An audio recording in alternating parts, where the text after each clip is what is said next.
Hello मेरे प्यारे प्यारे बच्चों, स्वागत करती हूँ आपका प्यारे से चैनल में। देखिए, कल मैंने आप लोगों को पास्ट टेंस पढ़ा दिया था। प्रेजेंट टेंस तो मैंने फर्स्ट क्लास में आपको पढ़ाया था। आज फ्यूचर टेंस की बारी है। ये हमारा तीसरा और लास्ट टेंस है।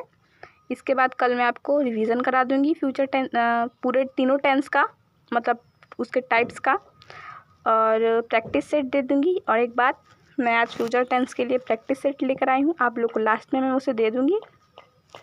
अभी फ़िलहाल हम फ्यूचर टेंस को देखते हैं। आइए देखिए, ये फ्यूचर टेंस का मतलब क्या होता है। पहले टेंस को साइड करते हैं, पहले फ्यूचर के बारे में सोचते हैं। देखिए, फ्यूचर का मतलब वो हुआ भविष्य। भविष्य को कोई फिक्स नहीं बता सकता कि भविष्य में क्या होगा। मतलब कि मेरे कहने का मतलब ये है कि हम उसको फिक्स नहीं मान सकते कि ये होगा ही होगा। अनुमान लगा सकते हैं कि हाँ, मैं खाऊंगा या फिर मैं मर जाऊंगा कल, ऐसा बोल सकते हैं, लेकिन फिक्स नहीं होता है ना कि आपके साथ ऐसा होगा ही। मतलब कि जो चीज़ें फिक्स नहीं हैं, हमको उसके बारे में कोई आइडिया नहीं है कि क्या होने वाला है, क्या होगा, वो सब हमारा जो है फ्यूचर टेंस में आ जाएगा। जैसे कि मैं आपको एग्जांपल देके बताती हूँ फ्यूचर टेंस का एक। जैसे कि मैं कल स्कूल जाऊँगी।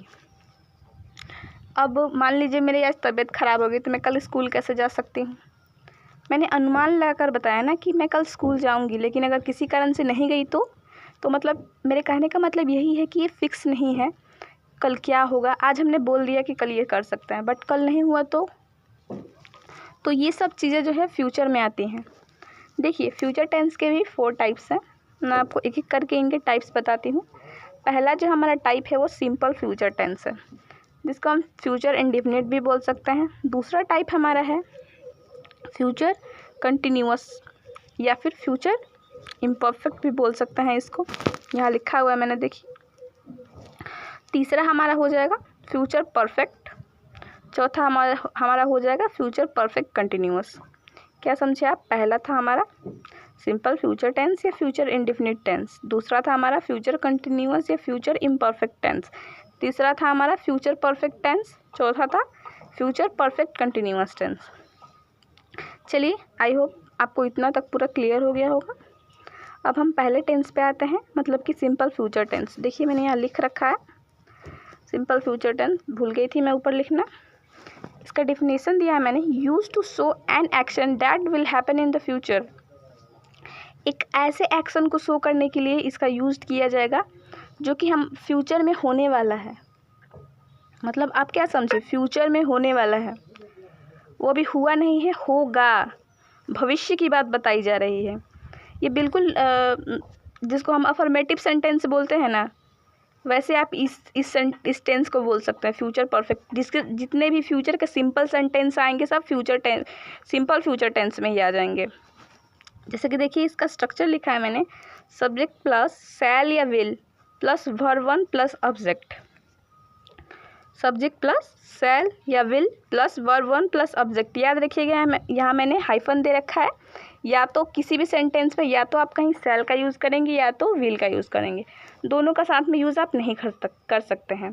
अब रहा बात की दी शैल और विल का यूज़ कहाँ कहाँ होगा, तो बाबू मैं आपको बता दूं। देखिए, शैल जो है और विल जो है, इसमें अब ज़्यादा अंतर नहीं रह गया है। पुराने ग्रामर के बुक्स जो होते थे उसमें मतलब शैल के लिए एक अलग रूल होता था कि शैल जो है वो आई और वी के साथ ही यूज़ होगा, थर्ड पर्सन के साथ यूज़ होगा।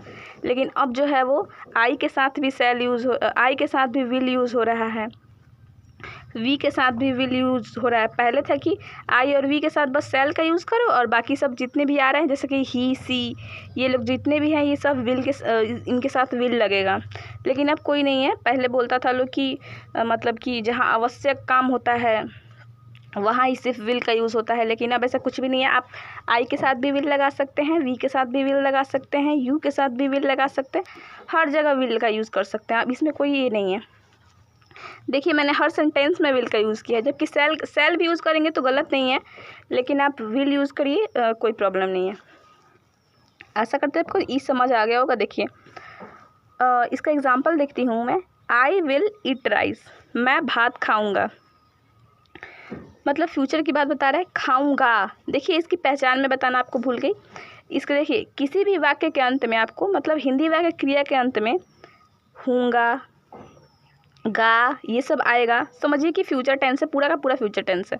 देखिए दूसरे एग्जाम्पल पे आते हैं। यू विल प्ले फुटबॉल, तुम फुटबॉल खेलोगे। He will go to school, वह स्कूल जाएगा। ये बहुत इजी है, इसमें कोई ये लफड़ा ही नहीं है। चलिए दूसरे टेंस पे आते हैं हम। हमारा दूसरा टेंस है फ्यूचर कंटिन्यूअस या फिर फ्यूचर इम्परफेक्ट। आपने एक बात नोटिस की है, ये मैंने जहाँ भी आपको कंटिन्यूअस के बारे में बताया है, जैसे कि पास्ट कंटिन्यूअस, प्रेजेंट कंटिन्यूअस, जहाँ भी बताया मैंने दूसरा नाम आपको इम्परफेक्ट बताया है। इसका नाम इम्परफेक्ट ही क्यों है, परफेक्ट क्यों नहीं है, कभी सोचा है आपने? देखिए इसका नाम आपको याद करने की मैं ट्रिक बता देती हूँ। इम्परफेक्ट का मतलब कि अभी जो काम पूरा ही नहीं हुआ है, अभी हो रहा है, जो काम अभी पूरा नहीं हुआ। क्योंकि जो काम, देखिए कोई भी काम पूरा हो जाता है हम बोलते हैं परफेक्ट है बिल्कुल, लेकिन अगर वो काम पूरा ही नहीं हुआ तो उसे हम परफेक्ट नहीं बोल सकते हैं, मतलब कि वो इम्परफेक्ट है। अभी वो काम हो रहा है, वो पूरा होगा तब जाके परफेक्ट होगा। मतलब कि पूरा होगा तो उसके लिए हम चुके हैं का यूज़ करेंगे, लेकिन अभी ये हो रहा है इसलिए इम्परफेक्ट है, ये परफेक्ट नहीं है। देखिए इतना आपको समझा दी हूँ मैं। अब यहाँ जहाँ बात कंटिन्यूअस की आ रही है, देखिए जो काम अभी कंटिन्यू है, मैंने बताया था आपको जहाँ कंटिन्यूअस आपको दिख जाएगा वहाँ वर्ब फोर लगा दीजिएगा। अब वो कोई भी टेंस हो, पास्ट टेंस हो, प्रेजेंट टेंस हो, फ्यूचर टेंस हो, जहाँ आपको कंटिन्यूअस दिख रहा है वहाँ वर्ब फोर तो कैसे भी आएगा। देखिए इसका डिफिनेशन बताती हूँ। Use to show an action that will be going at a specific time in the future. ये एक ऐसे एक्शन को शो करता है जो कि फ्यूचर में होता रहेगा, एक स्पेशल टाइम पे होता रहेगा, होगा नहीं, होता रहेगा। मेरी बात का ध्यान रखिएगा। अगर होगा तो वो हमारा फ्यूचर टेंस, अगर होता रहेगा वो हमारा फ्यूचर कंटिन्यूअस टेंस, अगर हो चुका होगा तो हमारा फ्यूचर परफेक्ट, अगर होता रहेगा वो हमारा फ्यूचर परफेक्ट कंटिन्यूअस। क्या समझे आप? फिर से बताती हूँ। अगर होगा वो फ्यूचर टेंस, हो, एक सेकंड, क्या बता रही थी मैं आपको? हाँ मैं बता रही थी आपको, होगा जिस भी सेंटेंस के अंत में आ रहा है वो हमारा सिंपल फ्यूचर। और क्या बता रही थी? हाँ फ्यूचर कंटिन्यूअस का जहाँ हूँगा, होता रहूँगा, खाता रहूँगा, ये सब आ रही है वो फ्यूचर कंटिन्यूअस। फ्यूचर परफेक्ट का क्या मतलब? चुका होगा, मतलब कि हो चुका होगा। और चौथा टेंस कौन सा था हमारा? फ्यूचर परफेक्ट कंटिन्यूअस में तो कोई झोली नहीं है, ता रहूँगा, खाता रहूँगा, ऐसे भी सेंटेंस आते हैं वो जो हमारे होंगे वो फ्यूचर कंटिन्यूअस, वो मैं आगे आपको बता दूँगी। अभी हम लोग फ्यूचर इम्परफेक्ट मतलब कंटिन्यूअस का बात कर रहे हैं। देखिए इसका स्ट्रक्चर देख लेते हैं। मैंने आपको अभी इसका डिफिनेशन समझा दिया, मुझे याद आ रहा है। देखिए स्ट्रक्चर इसका जो है, सब्जेक्ट प्लस शैल या will plus be plus verb four plus object. देखिए मैं आपको फिर से रिपीट कर रही हूँ, या आप सेल को काट ही लीजिएगा, मैंने लिख दिया है। आप हर जगह विल का भी यूज़ कर सकते हैं, ज़रूरी नहीं है कि सेल मतलब लिखे ही लिखे। अब तो हटा ही दीजिए इसको, आप विल का यूज़ कीजिएगा। हटा देती हूँ इसे मैं। देखिए इसका एग्जाम्पल कैसे है। मैंने बताया subject plus will plus be plus verb four plus object. देखिए यहाँ ये एक, हम इसको एक्सेप्शन बोल सकते हैं। मैंने आपको जितना भी फ्यूचर कंटिन्यूअस जितना भी टेंस पढ़ाया हुआ है, मतलब पास्ट कंटिन्यूअस, प्रेजेंट कंटिन्यूअस, इन दोनों में मैंने आपको कंटिन्यूअस पढ़ा रखा है, लेकिन उसमें कहीं भी बी नहीं लग रहा है। वर्ब फोर तो आ रहा है हर में, लेकिन कहीं भी बी नहीं लग रहा है। तो आप इससे भी याद कर सकते हैं कि फ्यूचर कंटिन्यूअस थोड़ा अलग है, इस याद रहने में आपको ही आसानी होगी। मतलब वहाँ वर्ब फोर तो लगेगा ही लगेगा, साथ में बी भी लगेगा, तो याद रखिएगा। देखिए बी का जो एक्चुअल मीनिंग होता है वो होता है होना। ठीक, क्या होता है? होना, याद रखिएगा।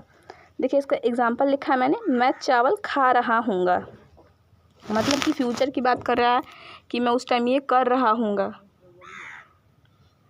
तो देखिए इसका I will be eating rice. दूसरा एग्जाम्पल लिखा है मैंने, वह गाना गा रहा होगा, he will be singing a song. तीसरा है, हम लोग पानी पी रहे होंगे, वी विल बी ड्रिंकिंग। देखिए ये हमारा लास्ट टेंस है, फ्यूचर परफेक्ट कंटिन्यूअस टेंस। आइए इसका हम मीनिंग देख लेते हैं, डिफिनीशन देख लेते हैं। Use to show an action that will have being continuing for some time before a future point.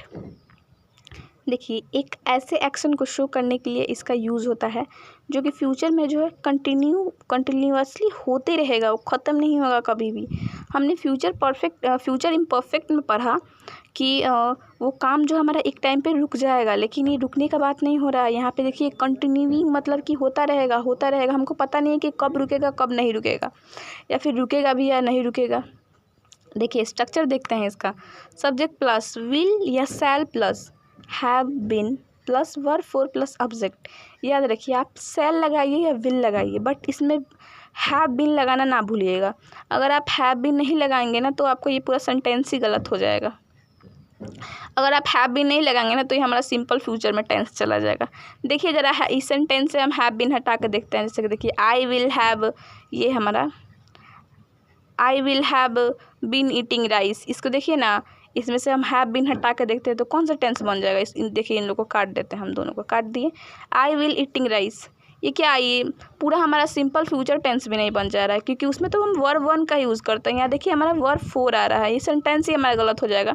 तो याद रखिएगा, इसको तो मतलब भूलिएगा ही नहीं, मतलब कि हैव बीन को कभी काटिएगा नहीं। फ्यूचर परफेक्ट कंटिन्यूअस है, यही इसका जान है, समझ लीजिए एक भाषा में।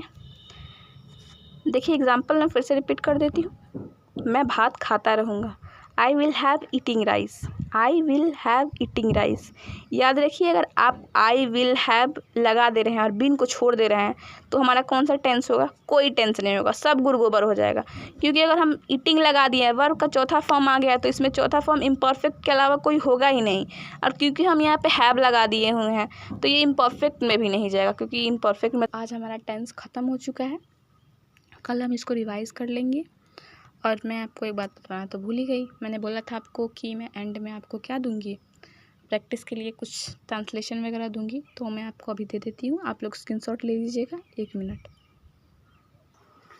तो आप लोग इसका स्क्रीनशॉट ले लीजिएगा और हाँ, होमवर्क पूरा कीजिएगा। चलिए कल मैं आपको चेक कर लूँगी होमवर्क। आज के लिए इतना ही रखते हैं, कल हम रिवीजन कर लेंगे, आपको मैंने पहले ही बताया। चलिए बाय बाय, टेक केयर।